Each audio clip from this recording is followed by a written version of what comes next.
నగర మండలం కేంద్రంలోని భారతీయ జనతా పార్టీ కార్యాలయంలో రైతులకు మద్దతుగా మండల అధ్యక్షులు మాకిరెడ్డి జనార్దన్ రెడ్డి ఆధ్వర్యంలో దీక్ష చేపట్టారు.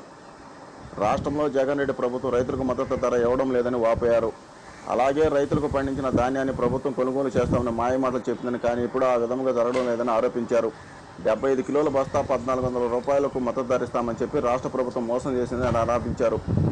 సబ్సిడీ కింద రైతులకు అందాల్సిన వ్యవసాయ పరికరాలు వెంటనే అందజేయాలని వారు డిమాండ్ చేశారు.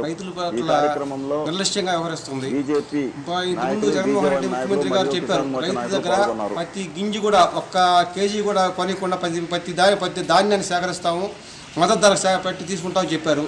ఈరోజు కనీసం రైతుల దగ్గర నుంచి ధాన్యం సేకరించడం లేదు. కేంద్రం నుంచి ఇచ్చేటువంటి వ్యవసాయ సంబంధించినటువంటి నిధులను కూడా సద్వినియోగపరుచుకొని పూర్తిగా రైతులకు అందే పరిస్థితి ఈరోజు కనపడడం లేదు. ఇంకొకటి ఏంటంటే, రైతులకు ఇంతకుముందు ప్రభుత్వాల్లో ఈ సబ్సిడీకి ఎన్నో వస్తువులు ఇచ్చేవాళ్ళు, ఈరోజు అయిన మొత్తం రద్దు చేసేశారు. మళ్ళీ పునరుద్ధరించాలని మనం పార్టీ తరఫున కోరుకుంటా ఉన్నాము. రైతులకు న్యాయం చేసి ప్రతి ఒక్కరికి మద్దతు ధర కల్పించి 75 కేజీ 1400 రూపాయలు కొంటా అన్నారు. ఆ ప్రకారం రైతుల దగ్గర నుంచే ధాన్యాన్ని సేకరించి రైతులను ఆదుకోవాలని కోరుకుంటున్నాం.